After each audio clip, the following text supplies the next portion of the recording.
మనం ఇబ్బందుల్లో పడ్డాం. అన్ని అరిష్టాలకు కారణం వీళ్ళు చేసిన తప్పుడు పనులేనని చెప్పి నేను మీకు తెలియజేస్తున్నా.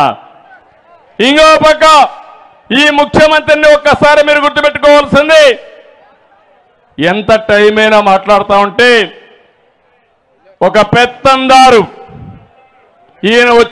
ఆయన నోటి నుంచి వచ్చే మాటలన్నీ పేదల గురించి మాట్లాడే పరిస్థితి వచ్చాడు. నేను ఒకే ఒక విషయం మీరు గుర్తుపెట్టుకోమంటున్నాను. దగ్గర 100 సంక్షేమ కార్యక్రమాలు రద్దు చేశారు. అన్నా క్యాంటీన్, విదేశ విద్య, చంద్రన్న బీమా, పండుగ కానుకలు, పెళ్లి కానుకలు, రైతులకు సబ్సిడీలు, బీసీలకు సంబంధించి 30 పథకాలు, ఎస్సీలకు సంబంధించి 27 పథకాలు, ఎస్టీ పథకాలు, మైనారిటీ పథకాలు రద్దులు చేసిన రద్దుల ప్రభుత్వం ఈ జగన్మోహన్ రెడ్డి ప్రభుత్వం. ఇలాంటి పనులు చేసి ఈరోజు సమాజంలో మళ్ళా మాట్లాడుతున్నాడు. పేదవాడికి పెత్తందారికి పోరాటమని. ఈ దేశంలో అసలైన సిసలైన పెత్తందారు ఈ జగన్మోహన్ రెడ్డి. పేదవాడు నిరుపేదయ్యాడు. ఈ ముఖ్యమంత్రి మాత్రం కోటీశ్వరుడయ్యాడు. దేశంలో అందరి ముఖ్యమంత్రుల కంటే అత్యంత ధనిక ముఖ్యమంత్రి ఈ జగన్మోహన్ రెడ్డి అని చెప్పి నేను మీకు తెలియజేస్తున్నా. ఆయన లెక్కలే చెప్పాయి. 510 కోట్ల రూపాయలతో దేశంలో ఉండే అందరి ముఖ్యమంత్రుల సంపద ఎంత ఉందో దానికంటే ఎక్కువ ఉందంటే అది ఈయన యొక్క వ్యవహారం. జగన్ ఒక రాజకీయ వ్యాపారి. అధికారం అంటే అతనికి ఒక దోపిడీ. బ్రిటిష్ వాళ్ళు వచ్చారు వ్యాపారం పేరుతో, తర్వాత వచ్చి రాజ్యాధికారాన్ని చేపట్టారు.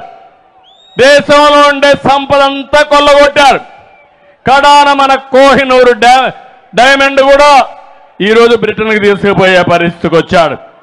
జగన్మోహన్ రెడ్డి సొంత వ్యాపార సంస్థ పెట్టాడు. ఎక్కడికక్కడ సంపదంతా కూడా ఇసుక, మద్యం, భూ కుంభకోణాలు, సెటిల్మెంట్లు, ఎక్కడ చూసినా దోపిడీనే దోపిడీ. ఇవన్నీ చాలకుండా ఇప్పుడు కొత్తగా ఒక చట్టం తీసుకొస్తున్నాడు, భూరక్షణ చట్టం. అది భూరక్షణ చట్టం కాదు, భూభక్షణ చట్టం. రేపు రాబోయే రోజుల్లో ఈ చట్టం వస్తే తమ్ముళ్ళు ఇప్పుడే చూస్తున్న విషయాలు కూడా చెప్తాను. మీ ఆస్తులు వీళ్ళు కొట్టేస్తున్నారు. రేపు రాబోయే రోజులు మీ భూమి మీది కాదు. ఇప్పుడు ఓట్ల దొంగలు పడ్డారు, రేపు భూముల దొంగలు పడతారు.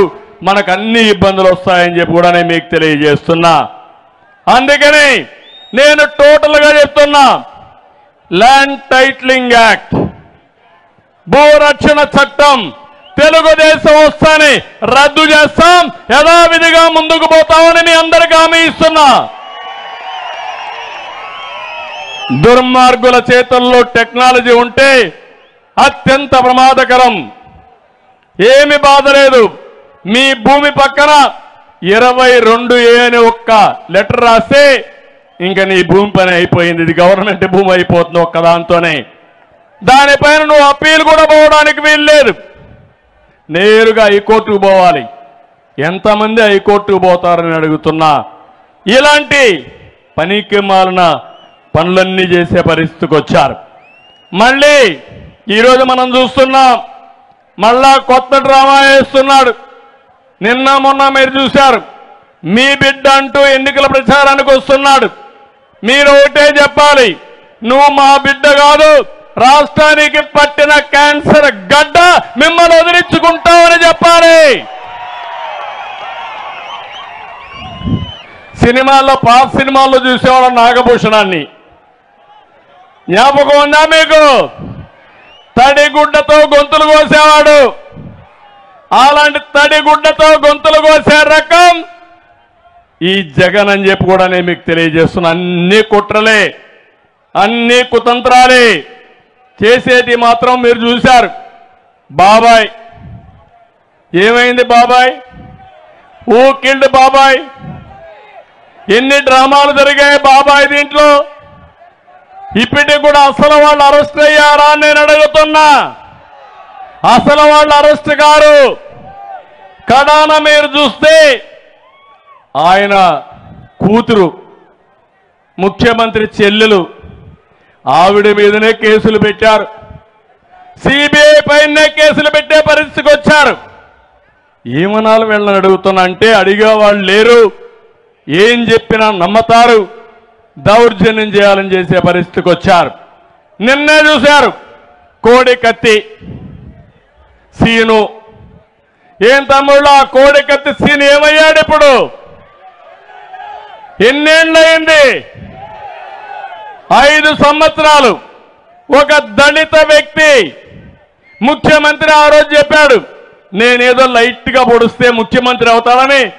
ఆయన లైట్ గా పొడిచానని ఆయన చెప్తే, కాదు నన్ను హత్యా ప్రయత్నం కోసం వచ్చాడని మన మీద నేరం వేయాలని ప్రయత్నం చేసి పాపం ఆ కోడికత్తి సీను జైల్లోనే ఉండిపోయే పరిస్థితికి వచ్చాడు. అంటే ఎలాంటి ప్రమాదకరమైన వ్యక్తో మీరు గుర్తుపెట్టుకోవాలి. ఒక వ్యక్తి యొక్క ప్రవర్తన ఏ విధంగా ఉంటుందో ఇలాంటి వాళ్ళని చూస్తే మనకు అర్థం అవుతుందని చెప్పి కూడా నేను మీకు తెలియజేస్తున్నా. ఇంకో పక్క మీరు చూడండి, అందరం మనం ఆలోచిస్తాం, మన చెల్లెలకు కూడా వాటా ఇస్తామా లేదా? ఆస్తిలో అందరికీ హక్కు ఇస్తామా లేదా? ఆస్తిలో సమాన హక్కు తెచ్చినటువంటి వ్యక్తి ఎవరు?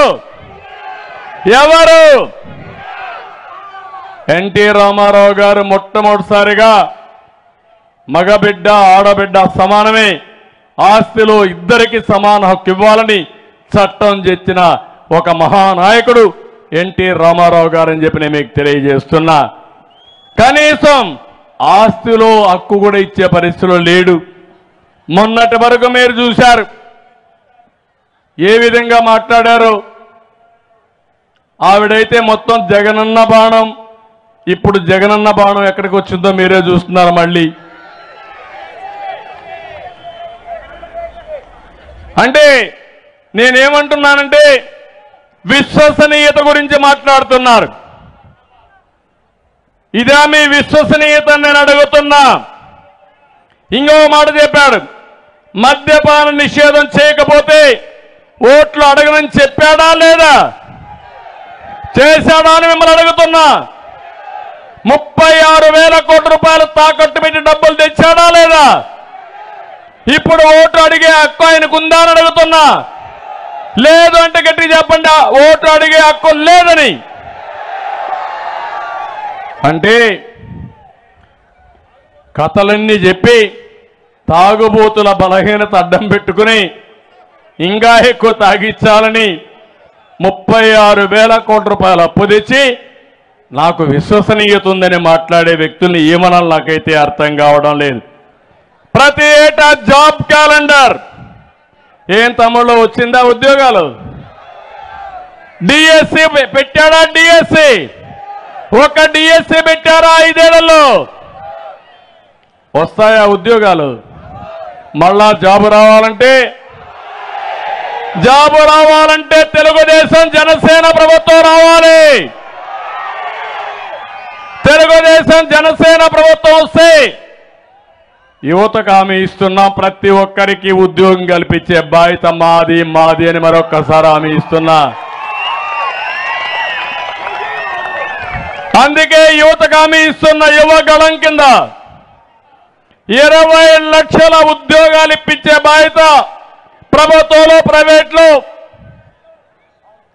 ఉద్యోగాలు సృష్టించే బాధ్యత తీసుకుంటాం.